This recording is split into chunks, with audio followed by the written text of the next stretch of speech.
Hello everyone, I'm JL from Sikadwabad. I do bike contents about bike touring, bike packing, bike restoration, mga bike builds, at saka mga reviews. If you're interested to those topics, consider subscribing to this channel at i-click nilang rin yung maliit na kampana para notified kayo sa mga uploads natin. Today, share ko sa inyo ang transformation ng isang retro mountain bike. Isang mountain cut na retro mountain bike. But before that, gusto ko munang pasalamatan si Trocio para sa mga Coca-Cola cups. Nabili ko to sa kanya at nabigyan niya ako ng less. Check niyo sa description, lalagay ko ang link ng kanyang tindahan. At saka, gusto ko rin pasalamatan si Sir JL Luga para sa shirt na binigay niya sa atin. Coca-Cola shirt din. Siya ang may-ari ng Groom and Brew by Vikings. Check nyo ang kanilang page. Lalagay ko sa description below. Coca-Cola, beka naman. Gusto ko lang rin humingi ng pasensya dahil late ang ating upload. Na-busy lang tayo sa ating mga racket, pambili ng ating mga pyesa. Katulad nito. At ito.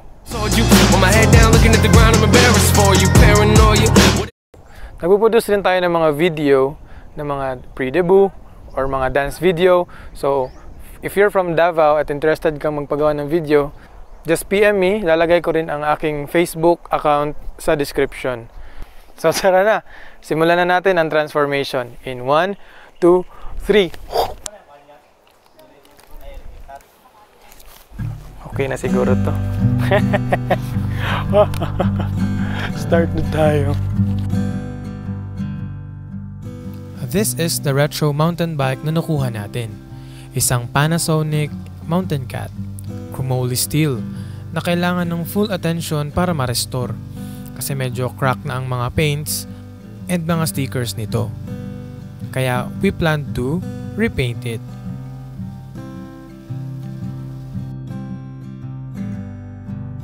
We plan to build this as a commuter bike. Let's see kung anong handlebar, basket, o saddle ang gagamitin.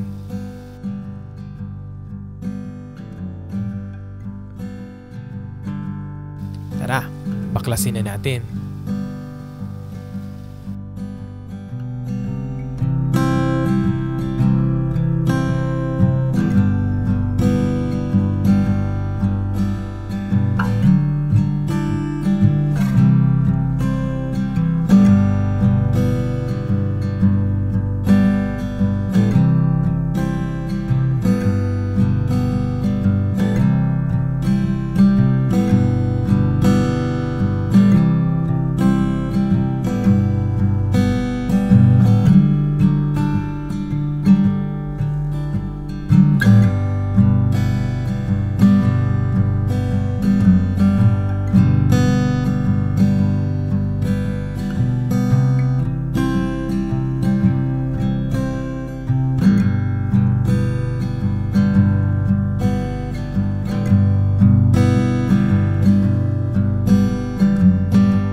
Napakadumi at need talaga i-repack ang bottom bracket niya.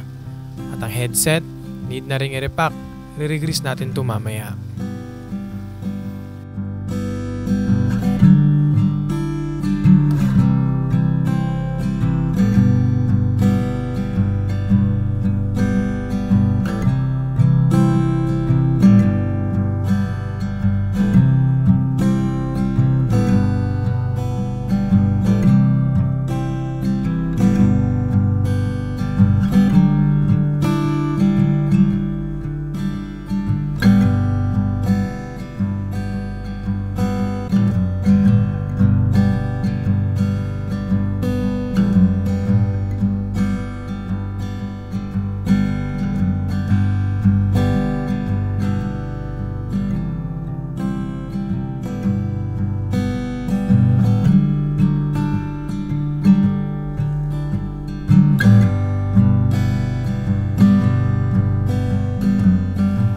Ang components nito ay naka-bio-paste na crank at Jiro LX na RD at FD. Plano nating ibalik lang ang mga components nito.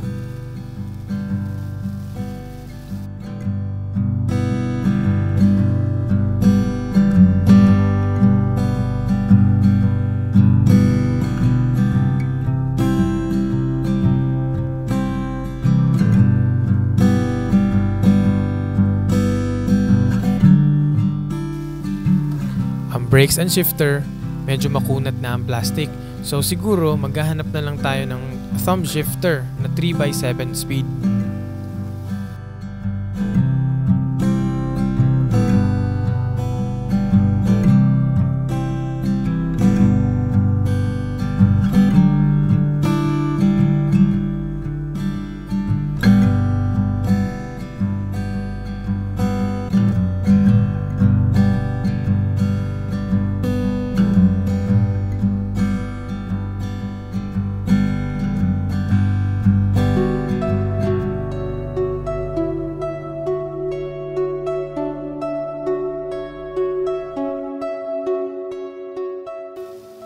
So ngayon pumunta kami sa Diaz Mall sa Claveria. Doon namin pinakopya ang stencil at stickers ng Mountain Cat. If you're planning to repaint your Panasonic Mountain Cat and need nyo ang stickers na to, PM me. Nasa description ang Facebook ko. Bibigay ko sa iyo ang soft copy ng mga yan. Install na natin sila. Gray ang paint na napili namin. In-install namin sila before ang top coat paint para siya yung magsisilbing depensa at protection sa mga stickers.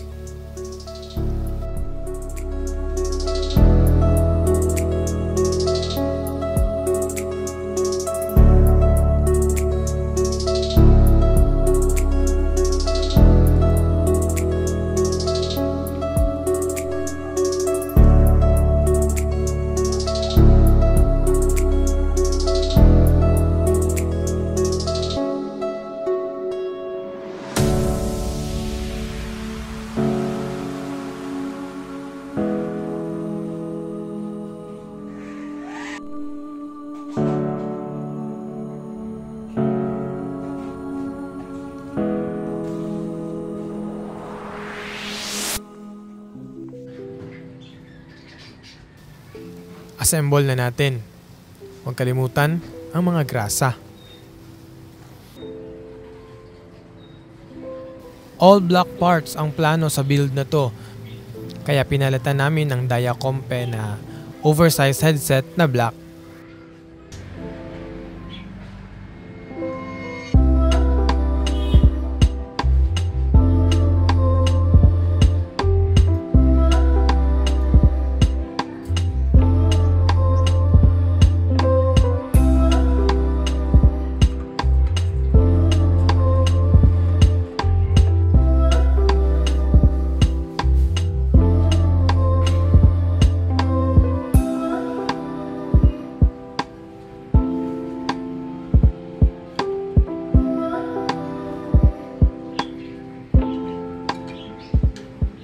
Nilinis namin ang shell bago ikinabit ang bottom bracket.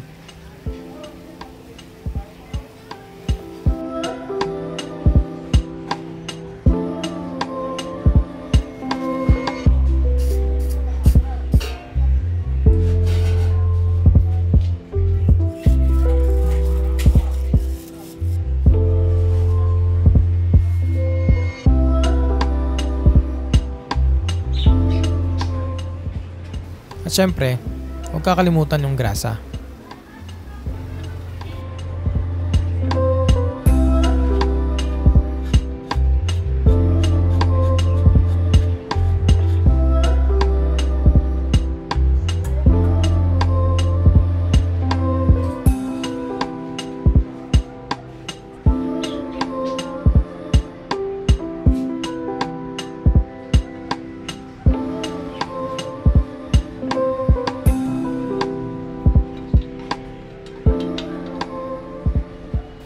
Ang crank na ginamit ay yung nasa Modifox ko noon para may shade ng black. Abangan sa next restoration natin kung paano ko kinonvert yung touring setup natin na Modifox to a gravel build na classic at retro pa rin.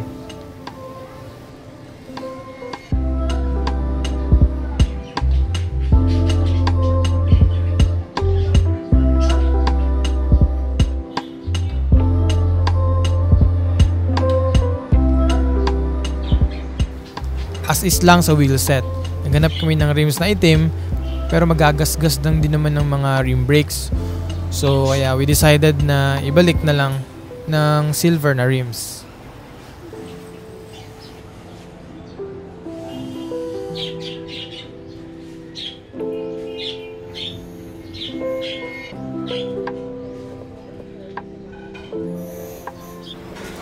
Sa cockpit, the project na combo bar ang ilalagay namin. Kaya need natin ng stem adapter.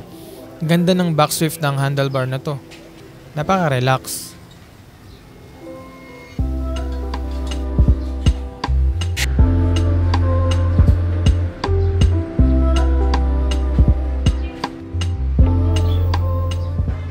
Nakahanap kami ng 3x7 na thumb shifter na black. Santur ang brand. Second hand na rin. Trip na trip ko talaga tong thumb shifter. Napaka-accurate at napaka-simple ng mechanism.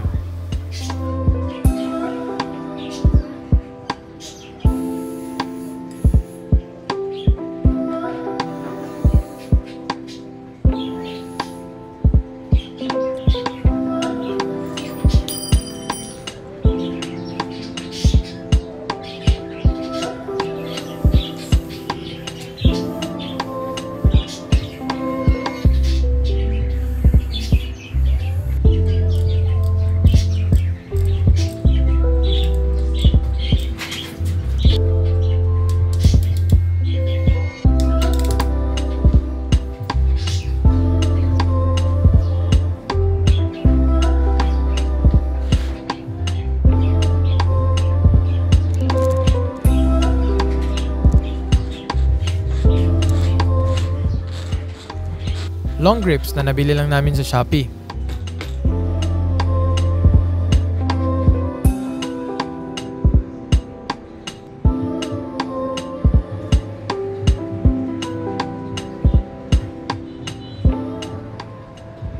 Ang seat post, black na ZTTO. Ito yung nakakabit rin sa Modifox ko. Nilagyan namin ng shim kasi hindi kami sure sa sukat ng seat post.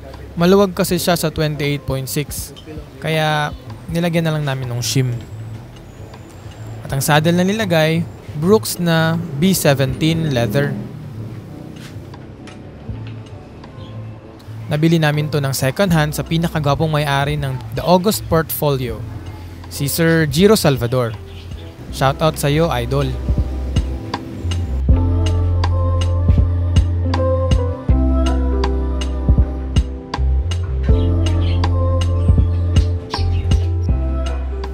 Brake cables, tuning are all smooth.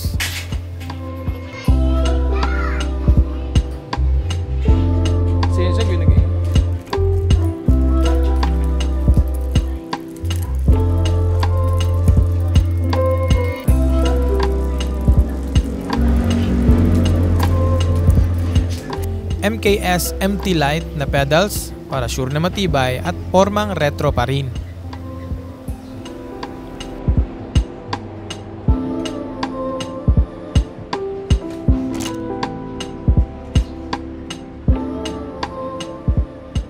Basket na ginamit ay Wald 137 na black. Nabili namin to sa All Out Cycles. Madaling kausap, smooth ang transaction, at napakabilis ng respond. Shoutout sa inyo, All Out Cycles. Beka naman.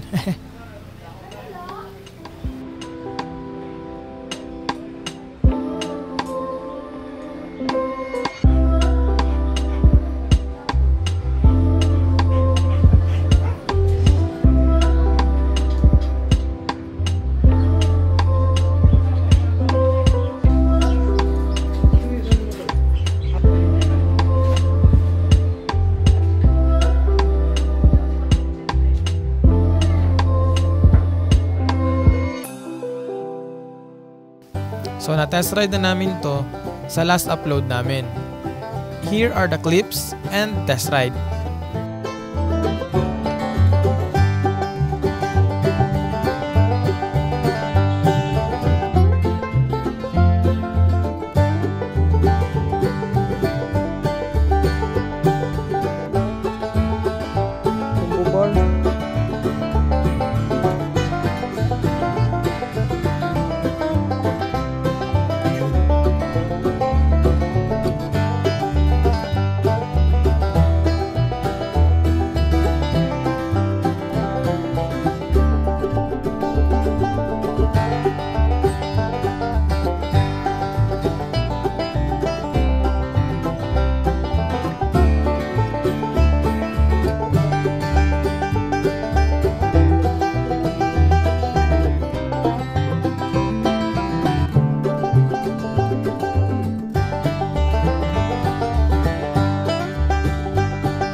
hanggang dito na lang siguro. Salamat sa panunood. Kita-kits sa next upload. Amping kanunay!